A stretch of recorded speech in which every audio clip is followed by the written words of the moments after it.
Today, we're going to have a new topic. How are you, Harald? I'm very good. How are you, Marion? Not too bad. It's Friday. TGIF. Exactly. I think we have been covered this month, the month of sustainability, and today we are quite exciting to cover a new aspect of sustainability. I think what is interesting is I was reading this week a very interesting article from Yahoo Finance, and actually that was about PropTech. So in my case, PropTech, and probably like many people, you heard PropTech, there is FinTech, HadTech, InsurTech. There are so many technology that sometimes it's a little bit difficult if you're not specifically involved to understand what it's about and what does it mean.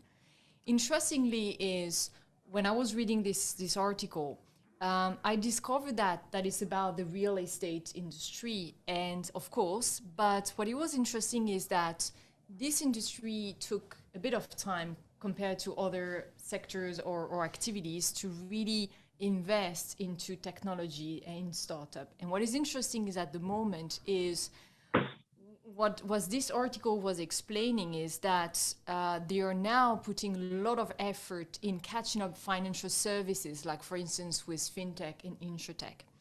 And one of the reports from Jones Lang LaSalle was to highlighting the fact that just for the first half of 2021, they have seen a record in terms of funding with 9.7 billion in funding just for the first half of the year, just by, focused in investment for the PropTech. So it's quite impressive. And I was very surprised. And so, of course, that's a topic that we cover, and we're going to explain a little bit later on. This is a topic that is important for SC Ventures.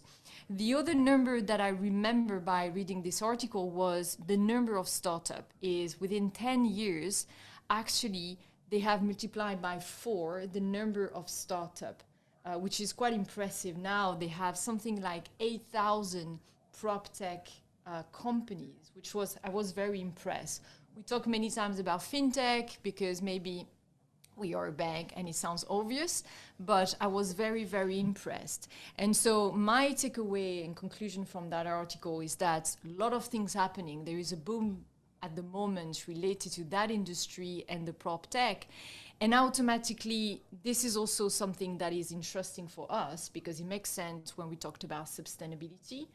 And that's why we wanted today to dedicate that podcast to PropTech with our guest that we will introduce a little bit later. Yeah. I agree with you. I think it's a topic that we see more and more often. And actually, on the topic of sustainability, there's a huge connection between PropTech and sustainability. Of course. And how technology can have a direct impact, not just financially. Obviously, we're a VC. So we're looking at a financial return, but we're also interested in having a bigger impact, I would say. And what's the impact on the well-being of people, the well-being of employees, but also, obviously, the link to sustainability and the care for our planet. As you mentioned, sustainability is a big topic for us, both at SC Ventures. It's one of our 6 high conviction themes, but also at the bank. For the bank, of course. I think our CEO has made a strong commitment of reaching carbon neutrality, not just for us, but also in terms of our relationship with our clients and our relationship with our corporates. So it's a big commitment. I think overall, generally speaking, with all our partners, I would say. Yeah. Yes. And that's reaching carbon neutrality in the next few years. I mean, we're not talking decades and decades. And just again trying to connect to PropTech. We recently this year made an announcement of creating the first carbon exchange in the region.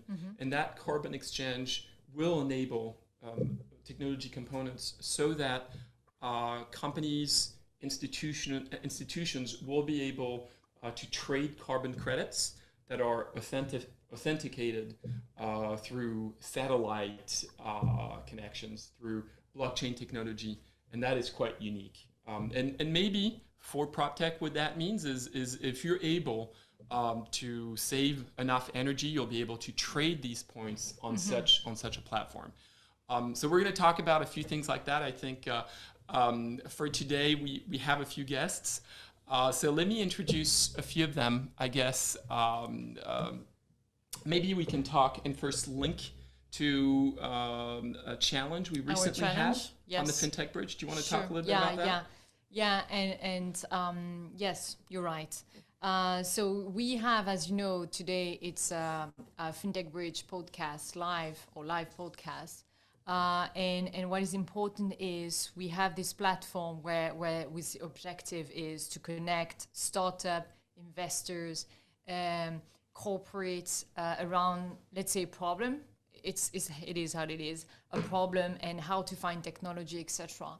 And a few weeks back, we had actually launched a PropTech challenge, and we that is still ongoing. That was one of our team from property who is managing and who was, let's say, the sponsor of this challenge, with the idea that we could improve in our own premises the consumption related to electricity and water, and how can we monitor better, etc. And in that context, so we were looking for startup, and one of them is here today, Carnot Innovation, and we will have the opportunity to know a little bit more about the solution itself. But so I should introduce you first, Ashish. Ashish Justin, who is the co-founder and the CEO of Carnot Innovation Limited, who is a startup, venture, whatever we say, or whatever the word we use, who utilizing data and for optimizing, building operation cost. Welcome, Ashish, to this conversation and this podcast today. Maybe you can introduce yourself and give us a little bit of flavor about what you do at Carnot Innovation. Yeah, sounds good. So thank you so much, Marion, and also Harald, for the great introduction and also inviting us to this particular podcast. So hello, everyone. Thank you for joining. And my name is Ashish Justin. I'm the co-founder and CEO of Carnot Innovations. We were founded back in 2018, and I founded this company together with my co-founder, Chris. And what we do is we provide an AI-powered software platform which automatically collects data from different building systems. It could be an automation system. It could be any kind of mechanical system which is running and cooling the buildings down, the HVAC, the air conditioning systems. We collect data automatically from these air conditioning and mechanical systems, especially we target the ones which consume a lot of energy. And then we try to optimize them, and we run them in a most optimal manner so that we save energy consumption for the entire facility. So we do this by analyzing the data and running the data through our proprietary machine learning modules, which calculate the best set point or best sequence of operations for this equipment. And we write these in real time back to the controllers of that said equipment. And thereby we improve the efficiency, and we keep the same cooling load as the building requires it while reducing the energy consumption. So we are currently working with about 28 buildings across Hong Kong, Singapore, Taiwan, and Thailand. We are live across all these facilities, and we're generating anywhere between 10 to 15% real-time energy savings for each of these facilities. By doing that, we are saving not just energy, but we're also improving the wellness of people inside the facility. And we're also improving the sustainability of the whole building, and we're helping them reach their ESG targets, while at the end of the day, improving the environment and saving carbon emissions. Very interesting. Thanks, Ashish. And before we go deeper into the conversation and some of the topics we're going to discuss today, I want to introduce a few of the other guests. So I'll start with another startupper. Her name is Virginia Brumby Ferreira. She's the founder of Place. We got introduced through one of our other guests on this show today, Marie. But maybe you can explain a little bit your background. I know you're a fellow INSEADer. You were the official entrepreneur in residence at INSEAD, and also you have a background in journalism. You founded your own business, and you're passionate about ESG. So, Virginia, welcome, and if you can introduce you a little bit better. Thank you so much, Harald. You had actually a pretty tough job. Introducing me is always a little tricky, and the same goes for introducing myself. I remember like some years ago, I was living in India, in Delhi, and I was actually applying to do my MBA at INSEAD. And I remember my recruiter, I was in an interview, and he took one look at my LinkedIn, and then he took a look at my CV, and then he looked at me and he said, "Your career is a hot mess." He's like, "What is going on here?" Basically. So I've done basically everything from diplomacy to journalism to waitressing to startups, NGOs, you name it, on I think 5 different continents. I guess the only kind of connecting thread is, I guess, my desire to have a positive impact on people, on quality of life. I've been an entrepreneur for the past 10 years. And the new venture that I've been working on along with Engie Factory, so with Marie, who's on this call, is called Place. It's very early stage, but basically it's all about harnessing tech to make office spaces and office buildings more sustainable for both people and planet. Basically, we want to help companies achieve their net zero targets while at the same time improving the workplace experience for the employees. And our tagline is a kind of, maximum experience and minimum footprint. So that's a short intro to what I'm doing. Thanks, Virginia, and welcome on today's show. So let's introduce Marie, since we both mentioned her. So Marie, we've been talking probably for the past 6-7 months. Marie is part of the Engie Factory team, which is the CVC arm of Engie. And so we're doing a number of things with Engie Factory. We recently announced a partnership. It would be great if you could introduce yourself and what you do more specifically at Engie Factory. Sure. Thanks, Harald and Marion and SC Ventures for having us on today, and looking forward to the discussion.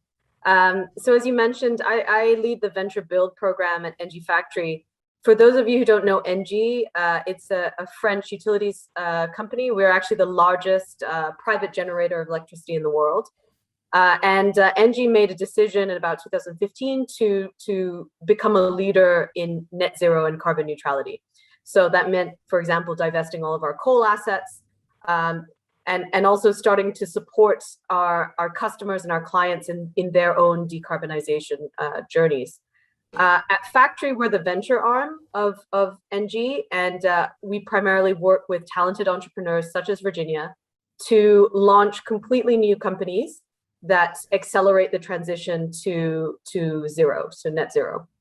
Very excited to share a little bit more about our thinking and our thesis around, I think, the intersection between decarbonization, ventures, and the kind of impact that ventures can have in that space today, as well as the specific area of PropTech. Welcome, Marie. And maybe finally to join us today, we have Apurv. Apurv Suri is part of SC Ventures. He has a number of different hats, but he's a kind of an entrepreneur, actually. He has an entrepreneur mindset, right? A little bit, but he also has a bit of a corporate background.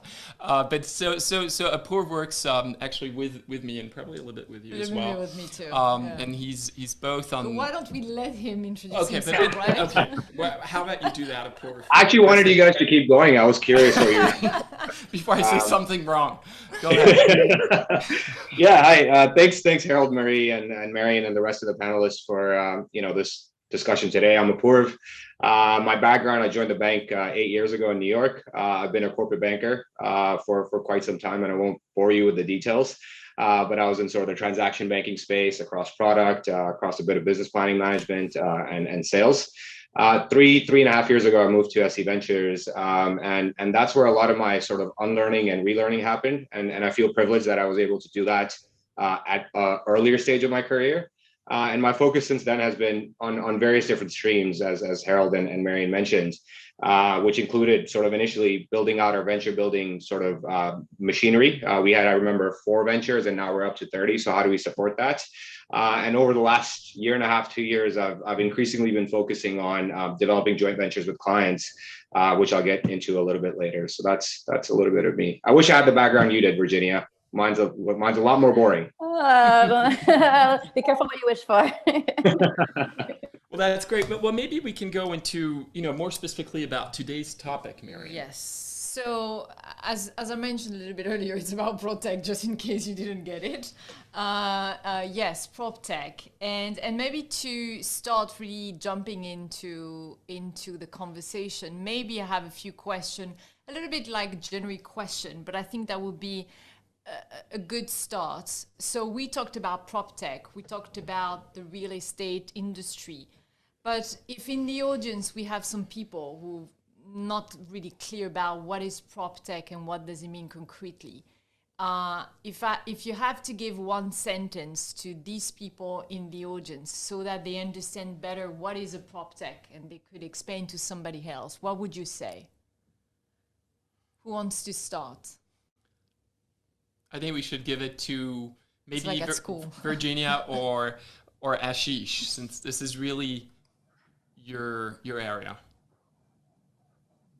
Okay, maybe I will go first. So yeah, PropTech is, as the name suggests, any kind of technology, any kind of innovation, or any kind of platform which can help people associated with the property industry. It could be things like starting from real estate, on how to get a house, or how do you find the price of a particular house, and going all the way down to how do you manage a big property, like a multi-floored commercial building, and how do you optimize it so that you reduce the energy consumption for that facility. So it's a huge scope. So basically any kind of technology which can be applied to a property where people live, where people grow and sustain, I would consider that as PropTech.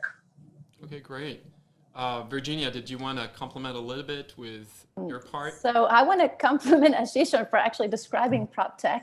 I actually found out that my venture was a PropTech when it was described to me as such. So I have to say that I find that PropTech is a very ubiquitous kind of term that's thrown around a lot. And it's exciting because it encompasses so much, but it can also be confusing as to what it actually entails. So usually when people ask me, what is PropTech? What are you doing in the PropTech sector? And I'm like, well, mine is about sustainability, which is one of the kind of ongoing trends in PropTech. So, I kind of tell them, A, the world is on fire. B, the future of work is changing forever. So let's see what we can do about this in office spaces. So this is my one-line explanation of what I do in PropTech. I think Ashish has given a much more concrete explanation of it, but it's definitely something that is being talked about a lot right now, and I think includes a lot of interesting developments across different sectors. Okay. We see, from the article that Marion mentioned, we do see a lot of momentum, both in terms of investment, but in terms of the number of PropTech, FinTech companies that are being created and that are out there. Do you see this as a positive impact to you guys? Do you see, are VCs knocking on your door? Are clients, widely opening their portfolio to you? What's the impact on you guys, I guess? Okay, so maybe I can go first. So yeah, PropTech, as Harald just mentioned, there is a huge boom, I would say. So as previously Marion mentioned, there are other industries which have grown really fast, and PropTech is growing really fast right now, but it is slowly catching up to what other industries have achieved in the past.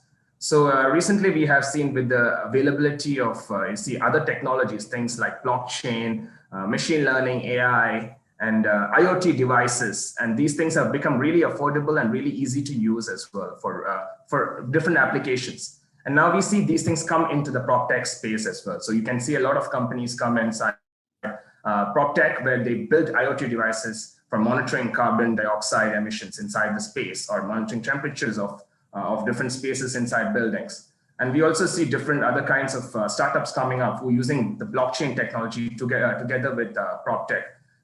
For transaction purposes, also for doing carbon bonds and purchasing carbon stuff for the net zero part. So I would say there's a huge traction happening. But besides just the request from the clients, we also see that many countries are pushing this forward as well. So countries such as currently it's Singapore, they have a huge initiative by BCA, through which I would say there's a requirement for buildings to be audited and to have some sort of standard. It could be the green, the platinum standard. Similarly, even Hong Kong has a standard like that, the Green Building Standard.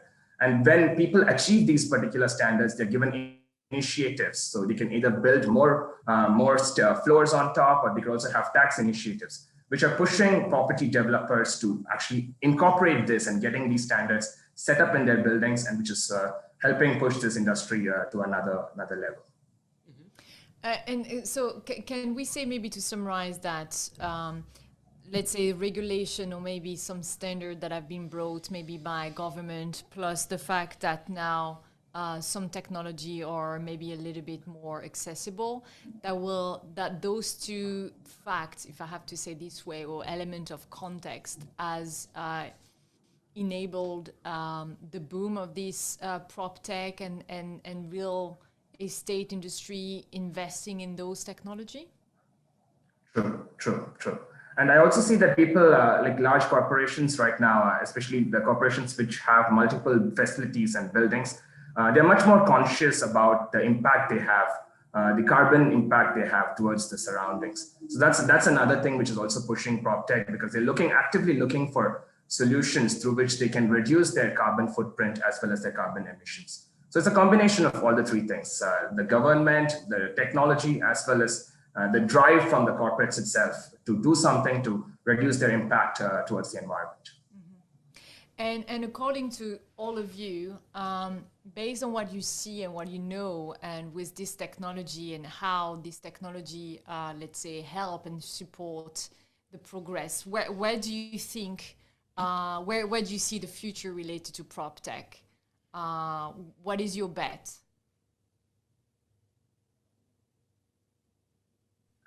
Okay, so I don't know if I want to take a bet about the future of PropTech, but maybe as a kind of follow-up to your previous question and touching on this one as well, I think the traction is huge right now because, just if you look at the basic statistics, it's like something 90+% of companies plan to remain on a hybrid work format now. Over 50% are reconfiguring their office spaces. You have like 80% of the workers are disengaged. Over 2,000, almost 2,500 companies have signed on the race to zero. So all these factors are kind of converging, and we've reached this tipping point, and all the major companies are saying we have to do something about our office buildings and our office spaces. So it's like not somewhere on some to-do list anymore. It's like, now we need to do something. So even as an early stage venture, when I call up these companies and I want to speak to their, corporate real estate team or their sustainability team, they are ready to hear me out, or they are ready to hear out entrepreneurs like Ashish and others who are out there maybe thinking of starting up their venture, because the problem is here and now. And there's a fantastic opportunity while all these companies are anyway going to be changing their office spaces to bring in the sustainability angle and get them to net zero. So I see a huge opportunity and trend there, which is really exciting and encouraging, in fact. Virginia, maybe I can build on that sort of convergence, because I think there's also an element of technology being converged in this space. Obviously, we've seen the announcements of smart cities and things like that, but we've talked about IoT. But when you add elements of sort of 5G, virtual and augmented reality, blockchain, even on a retail basis, as an investor, I can look at fractional investing into real estate. I think all of that sort of converges into this PropTech thematic. Now, whether there's a commercial impact or a retail impact, I think there's a lot of startups solving for different situations. But it's interesting to see this convergence. And on top of that, obviously, you have real-time data and how people and companies and cities talk to each other. Okay. Yeah, definitely. Mary? I think, Mary, your bet? Oh, yeah, I was just going to say that I was talking to somebody from Salt Mine earlier today. So they just raised their Series A. I think they've raised over 20 million, and they're also kind of in the PropTech space. And it is exactly kind of what Virginia and Apurv were talking about, this kind of confluence of demand, technology that's at a certain level of maturity, data becoming becoming more prevalent. But I think the other thing that's also sort of worth mentioning is that a lot of times PropTech has been a very manual process, right? Or property management has been quite a manual process. So very heavily reliant on drawings or tables that have been printed, hard copies of information that sits in several places. And now as the kind of the future of work is evolving, the way that people are using spaces is evolving, there's a real need to actually change that kind of, you know, very antiquated or old style of working and bring in other inputs, other data, in order to help companies kind of transition and transform. So, you know, the example that was raised to me was, you know, when one of the large banks was looking at rationalizing its office spaces and revamping, they realized that, you know, all of their plans were on paper and they all sat in people's desks and filing cabinets. And, you know, just something like that is just a real example of, you know, now that these, you know, companies are in a space where they have to make decisions about their space and their office buildings, they're starting to realize that, you know, you can use so much more data. There's so many more processes and systems that can help transform the way that properties are used and managed.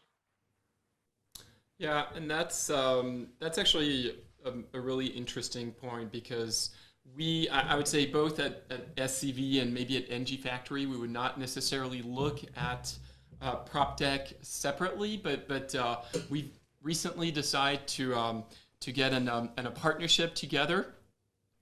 So we've been working on a few projects, and Places is one of them. Can you shed a little bit of light on your side about this partnership and what, you know, brought Engie Factory together with SC Ventures and what we're trying to achieve? And then maybe Apurv, you can complement that afterwards with your view as well. Yeah, exactly. Because I feel like I've been working with the team here for the last 6 months on this, so it's definitely been a joint effort. Maybe I could just start by elaborating a little bit about our thesis at Engie Factory, right? So I mentioned that we're looking to introduce innovation by building new ventures, right? So launching completely new ideas.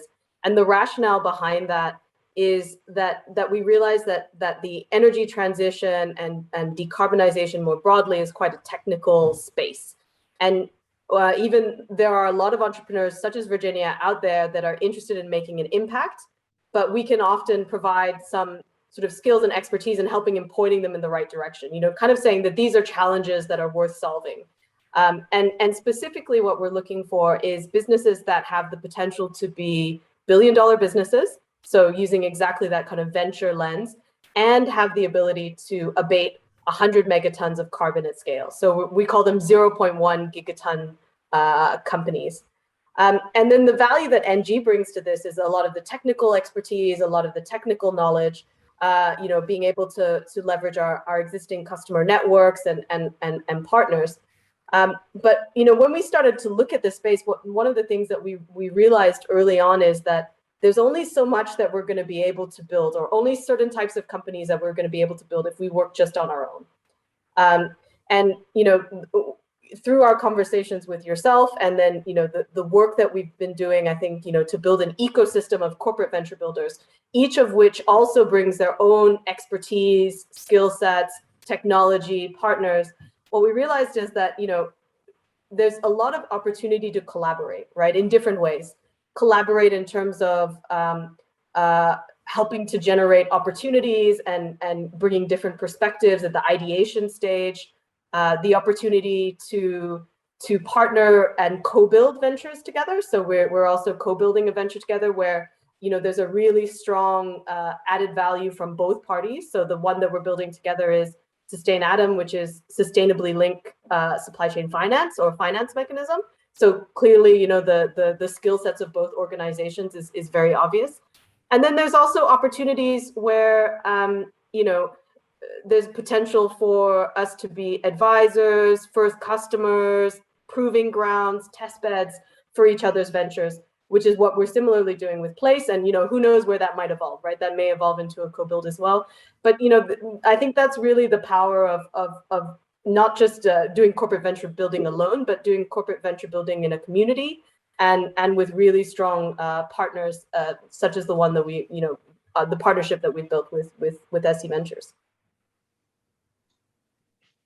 Yeah, thanks, Marie. Just to add to that, and Harold mentioned a very interesting point earlier about, individually we would have not gone into the property space, and it's something that we have formed in the form of a non-traditional partnership. And you see that ecosystem sort of evolving where, the relationship, whether if you look at it from a bank standpoint, it's going from sort of a service provider to one of a growth partner where we can collectively target areas. And especially given sort of the kind of industries you guys are connected to or we are connected to, the opportunities are immense. And to that end, we have, a lot of different themes that we're looking at. Traditionally, as a bank, we wouldn't have been able to get into unless we had the right partner in hand and the right resources and the right expertise at the table. So I think that lends itself to an immense amount of opportunity going forward. But I think you'll also attest to this, that, as everybody thinks about optionality, as individuals or corporates, they develop their own proprietary thinking and their own methodologies. And there's an element of bridging that gap. Yes, there's obviously commonality, things like HCD, et cetera, but everybody has a very different way of approaching optionality. Now, whether it's investing or venture building, again, it's very different. And I think that's where we had to get a little bit creative, Marie, because obviously Engie Factory has their way of building and we have ours, not to say one is right or wrong, but we had to find that middle ground and get very, very creative on how do we do it. But with a view that we're striving towards a common goal, and with a view that we understand what are the expertise that are being brought to the table, whether it's for Place or whether it's for Sustain Atom or any other venture or joint venture that we develop. I think that becomes implicitly critical that if this is a gap that we're collectively looking to target, what are the expertise that you're bringing, what am I bringing, and how can we solve for it? And then yes, monetize it, become growth partners, and add optionality to ourselves. So yeah, I think this, I mean, personally, I've been in this space for quite some time, so I have a fair amount of conviction with client co-creation and especially in joint venturing. The opportunities to me and generally I would say are limitless. It's just a question of finding the right community, the right sort of people, and obviously the right propositions and places to target together. Yeah, 100%, right? Because about venture building, no? I do. I agree.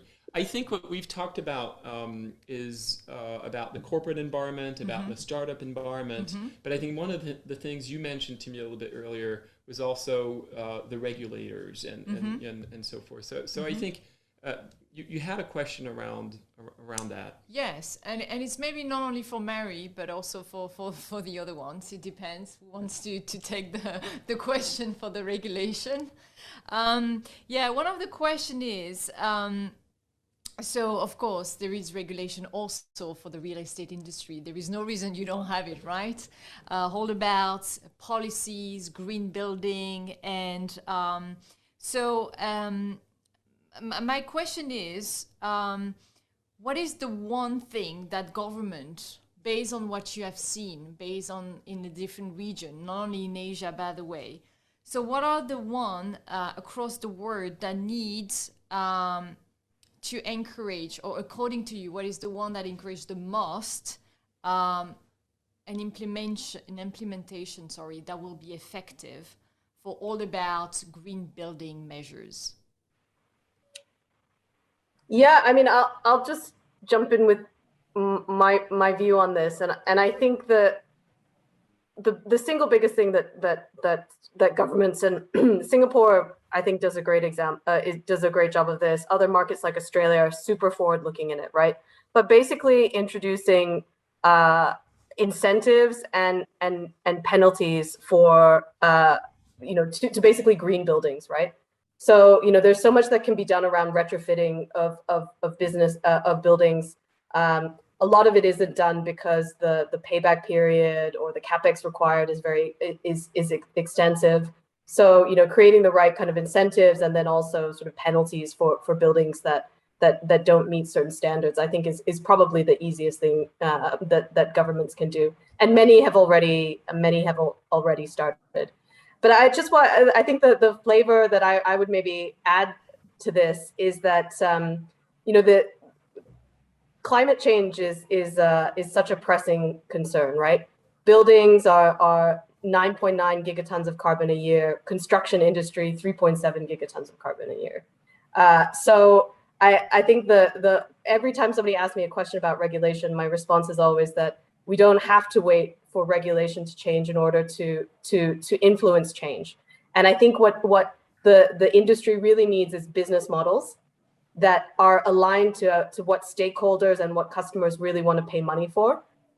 So, around better use of space utilization, around workplace experience, and making sure that there's a strong sustainability element in there is ultimately going to be a massive driver of change.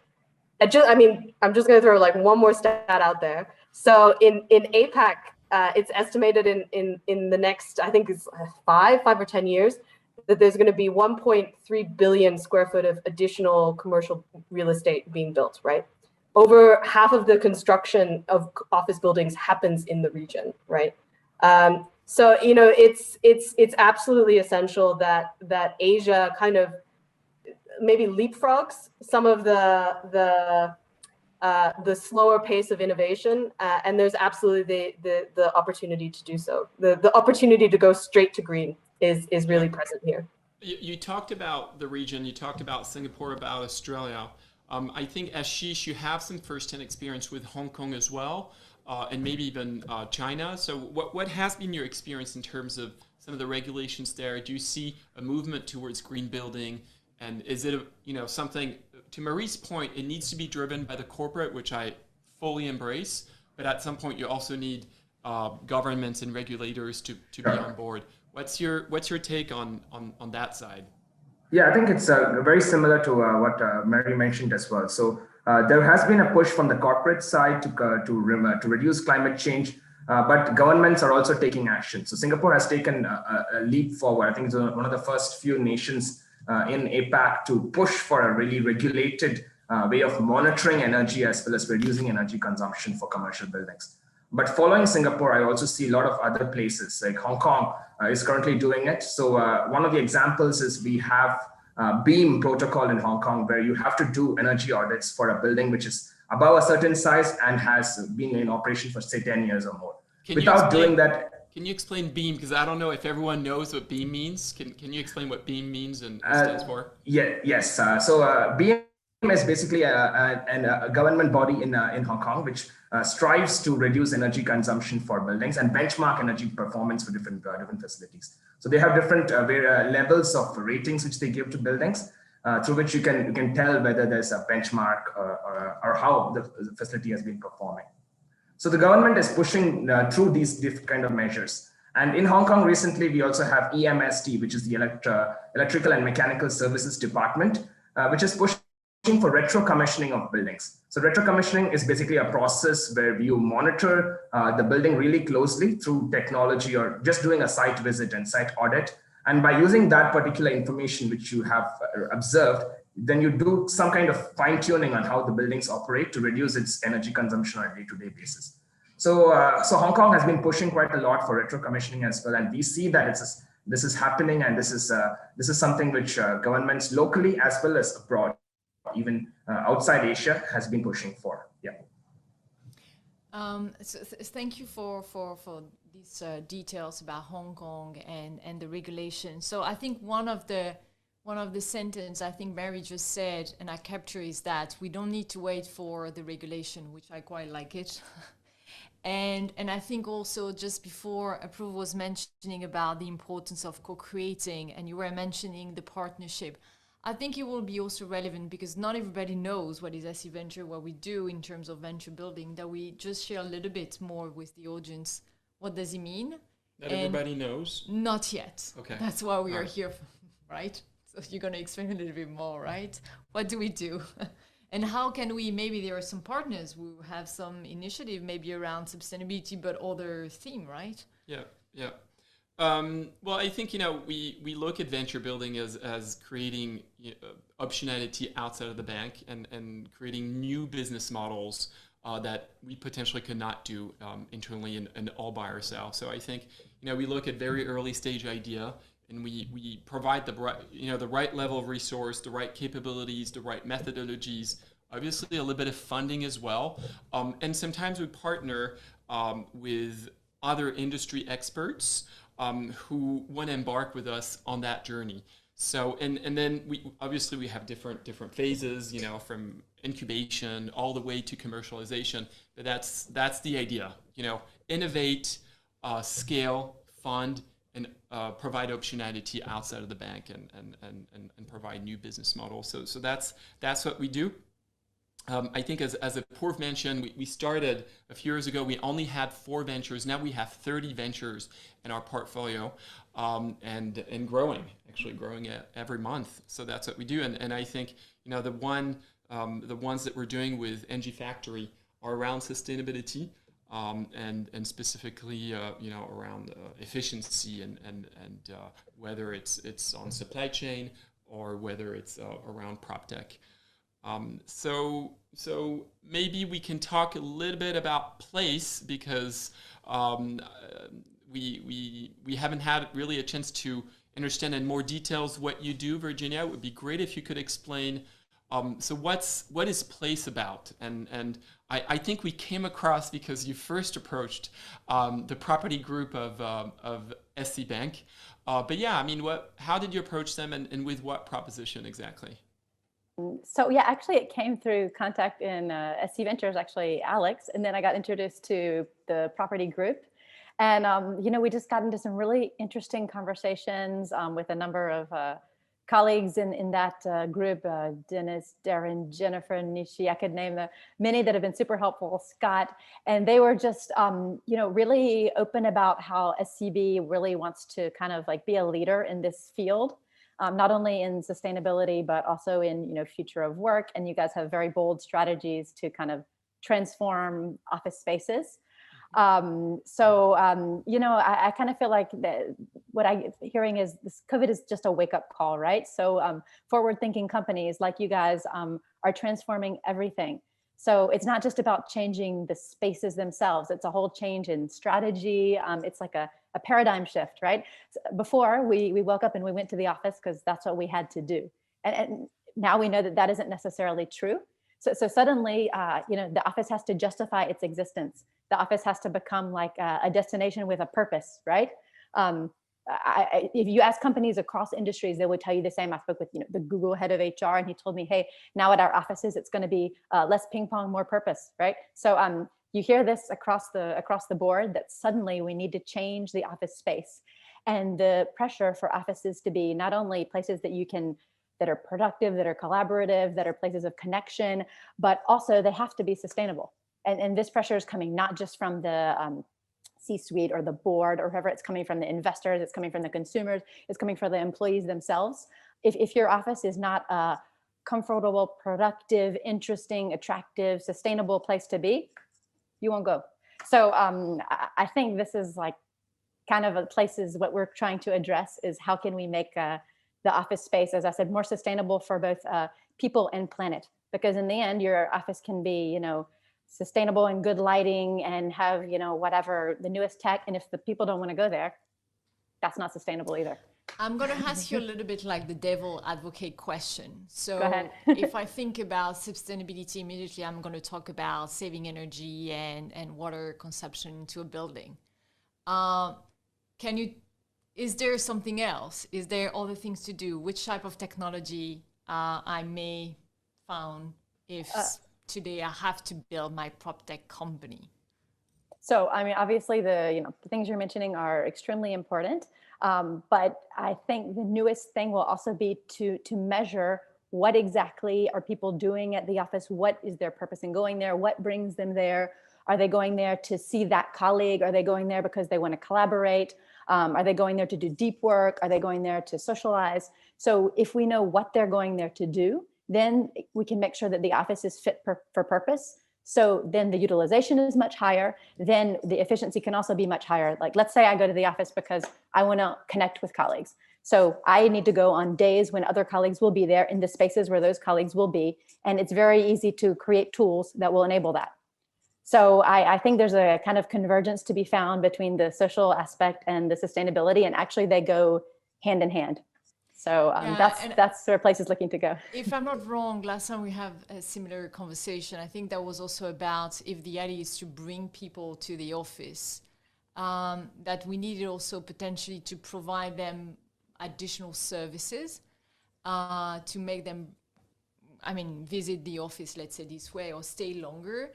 And my question would be, do you think now we are tending to have, maybe as a model, what have previously done some Google, Apple, etc., providing a lot of services in-house so that you spend a lot of time in the office? Do you think is this something that we tend to okay. Let me say yes and no. I think that it's now going to be about quality time and not quantity time. So certain companies like, Google is a great example. They have amazing offices, right? You've probably had the food at Google. But as you said, the idea was to get people to spend as much time at the office as possible, right? Yep. That is no longer, as far as the 80 conversations I've had with major companies, that is no longer their idea, right? There's no longer the idea to have the biggest offices, the nicest offices, to have people there, 15, 18 hours a day. The idea is that when they feel they need to come into the office, it is the most collaborative, productive, attractive, sustainable place that it can be. And that they go away from the office feeling that was an excellent experience. I know that when I do need to go into the office, I will get done what I need to do. I will connect with who I need to connect with. I can also feel good about my carbon footprint. So I would just nuance that it's not necessarily about making people go to the office more. It's just that making sure the time is quality time spent, and that it's, going into the office is actually exciting and attractive. Mm-hmm. So I think, one of the questions that we have is, I get it for new buildings, okay, or I get it for like new places and so forth, but we have a lot of old buildings, in everywhere in the world. So maybe Ashish, actually, what is your experience on how we can digitalize old buildings and make them more energy efficient? Maybe you want to start over there? Sure. I think before we even go into digitalization, the first thing is to change the mindset of people who are working in these old buildings. So it could start all the way from the tenants just knowing when to turn the lights off when they leave an office space, or turn the aircon off. And then going all the way down to the landlords, if they have some kind of practice through which they can conserve energy, conserve water, and they know that there's such a practice available and is enforced by the manager of the building or the landowner, then this could save a lot of energy as well as water and other waste as well. It can reduce a lot of waste. But then we move into digitalization. So that's where technologies like IoT comes in. So recently it starts with the education part. So that's correct. People understand what's at stake and things like that. Same that exactly. So basically just having a poster everywhere in the office saying that turn the lights off when you leave the building, or just reduce water when you use it. So that's the education part. But then moving into the actual digital part and using technology, that's where IoT and other devices come in. So if you have a temperature sensor through which you can monitor the indoor temperature or even occupancy of a space, and then automatically turn off the lights when a person forgets to turn it off and they leave a meeting room, that's one way of application of technology through which you can reduce energy. But then as we go from, say, smaller facilities into larger buildings, for larger buildings, you most likely have centralized cooling systems. And then if you have some sort of building automation or building management systems, which can automatically monitor these large buildings and control these chiller equipment, which produces cold water needed to cool the entire space, and automatically turn it off and turn it on when and as they are required by the tenants and landlords, then it can save a lot more energy. So that's where digitalization comes in. So we can have IoT systems in places which can automatically monitor this, and then you can have software solutions looking at data coming from these IoT systems and using that data and generating insights to improve the energy efficiency and automatically controlling these buildings so that they're more sustainable and energy efficient. So starting all the way from education, then using technology, and then getting a whole feedback loop, which can help with the reduction of carbon emission for the building. And Virginia, do you want to add on to that with your take as well on what place does for existing spaces? Sure. Maybe? So definitely. So at least I can give Singapore as an example. Is they have this very bold green plan, as you know, and they actually, and I think it's like a 80-80-80 plan, as they call it. So basically, they want 80% of the buildings to be green by 2030. They want 80% of buildings to be, the new buildings to be super low energy efficiency. And so they're putting a lot of incentives there, I think. And if we put that side by side with the fact that a lot of companies are changing office because of what we've been discussing until now. The opportunity is there because they are anyway, a lot of them resizing, right sizing, moving. There are incentives in place for the retrofitting. So it's a great time to get in some of these technologies like what Ashish was mentioning, because anyway, they're redoing things. So it's a great kind of crossover between people are moving their office, the regulations are coming into play, the new technologies are there. It's the time to act. And I think COVID has definitely had an impact. I mean, Apurv, you were sharing some of your personal decisions based on the impact that COVID has had on you. Sounds like a bit anxious the way you say that. For the audience, to be clear, I didn't have a COVID. If you could. Not judging. So. Yeah, no, I definitely did. So I guess earlier this year, I was looking to move out of my place and get a bigger place, purely because I'm working from home that much more. But it seems like everybody else has the same idea, and that sort of bracket of larger places from home are selling out quite easily. And I think thematically, it obviously sort of showcases that people are looking to work from home more, looking to get their own space at home. But personally, I decided to delay my decision by a year because I don't know what, post-pandemic world is going to look like, how much I'm going to be in the office. And I think, Virginia, to your point, increasingly every day, I have to make a decision when I wake up or the day before. Am I going to the office? Why am I going to the office? And is it worth going to the office when I'm going to be spending an hour and a half on my commute? Either way. And I could rather use that time at home and be more productive. Notwithstanding the fact that there's definitely sort of places and engagements that being there physically makes a lot more sense.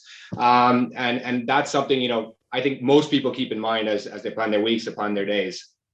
So I guess in that context, yeah, I mean, I had that personal experience. I've delayed it by a year. Hopefully I can get a bigger place, but it seems like prices are going up. There's a big element of supply chain disruptions, which again, goes back to that same theme, but yeah, well, I guess we'll wait and see where things go. Yeah, no, just let me comment quickly. So Apurv, that's exactly the kind of dilemma that we'd like to help you solve with Place.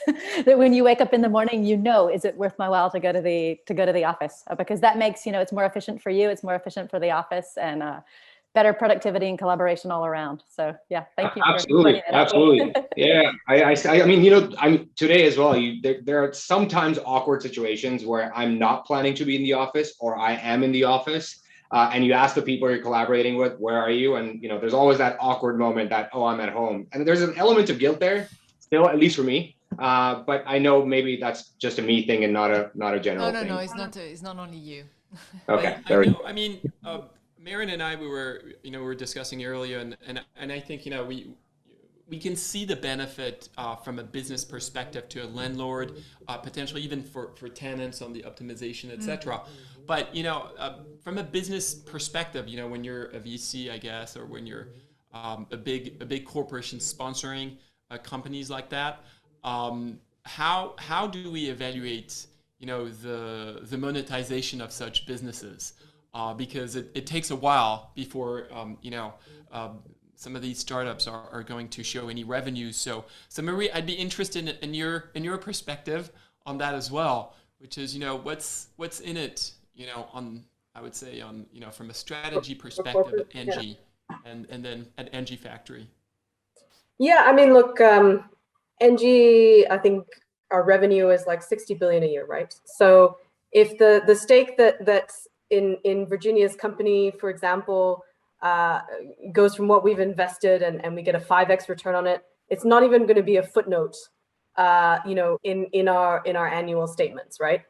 So to put it in context, then it becomes the question of why invest in innovation this way, and what we're looking for is or the way that we see startups is as a way to experiment in innovation, in new technology, in new business models, in new data models, in a way that corporates can't do, or is extremely expensive for corporates to do, right?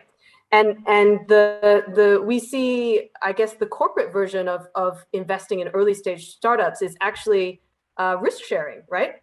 So we are sharing risk with a very talented entrepreneur.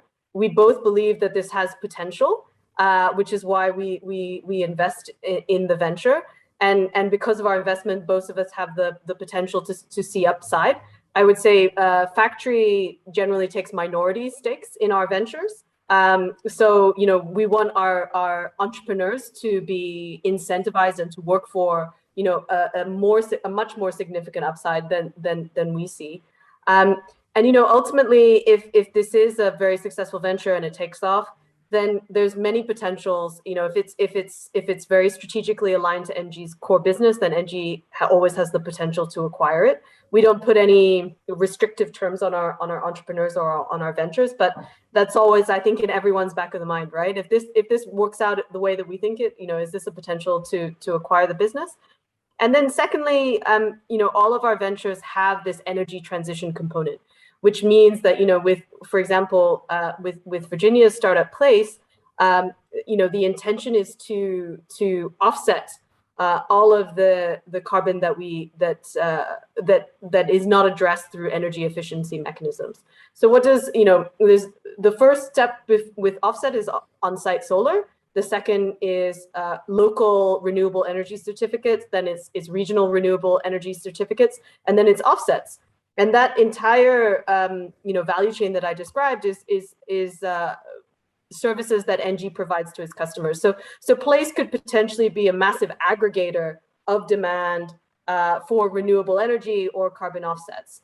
And in that way, there's a real synergy and strategic alignment between the types of ventures that we build and Engie's core business.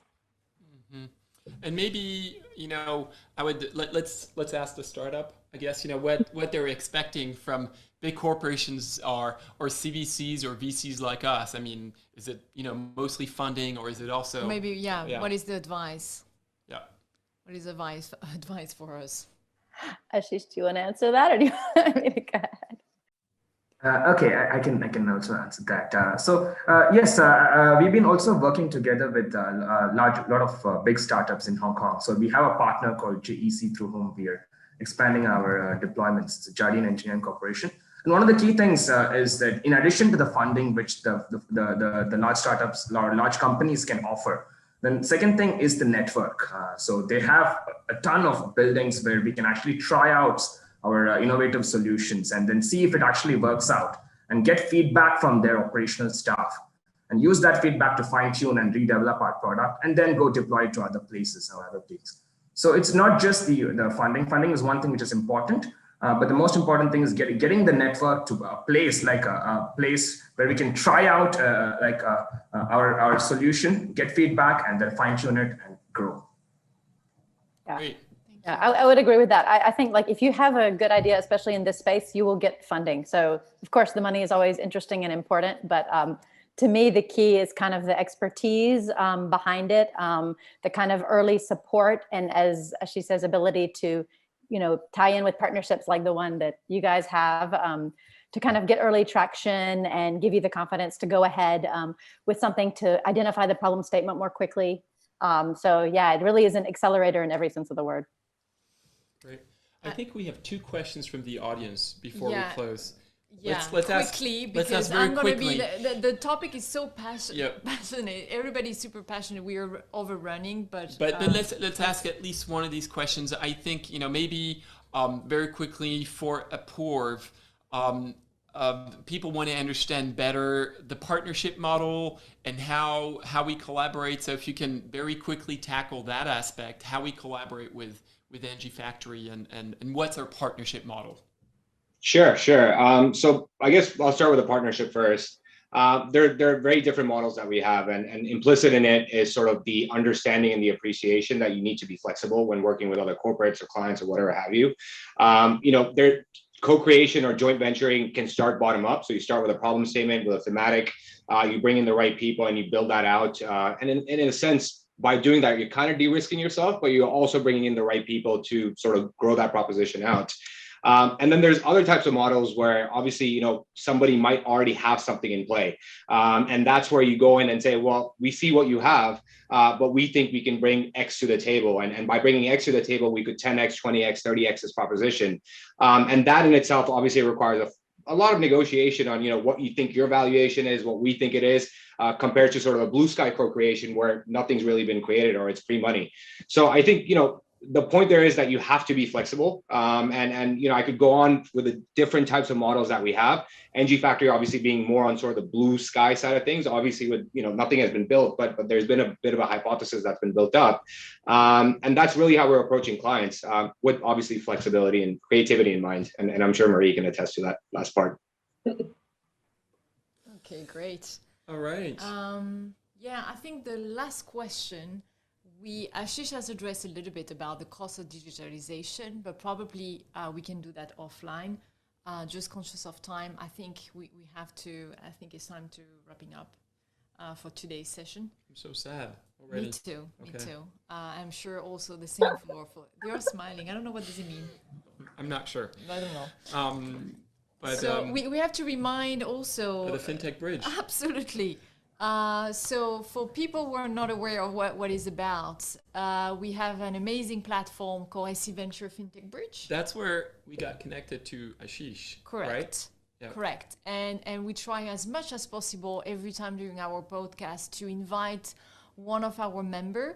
We have now 1,500 members. So what is about connecting people, startup, corporate, some of our clients, by the way.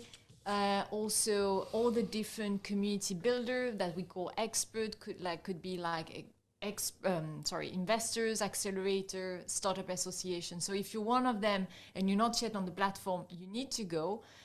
Easy, you will find directly on Google just by typing FinTech Bridge or SC Ventures FinTech Bridge, and you can create very quickly the profile. You will find also, not immediately, but this video today has been recorded.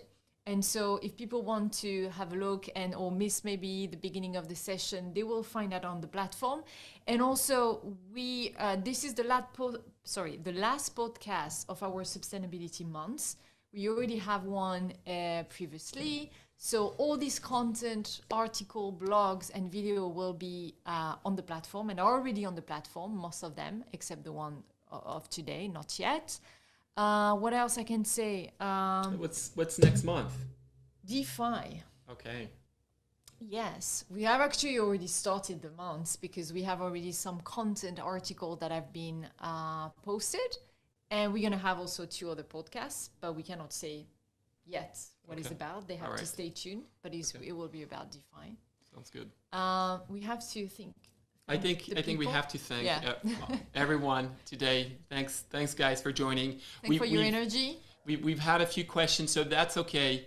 We'll redirect the questions, and if there's some connections, we might connect you with some requests we've had from the audience today.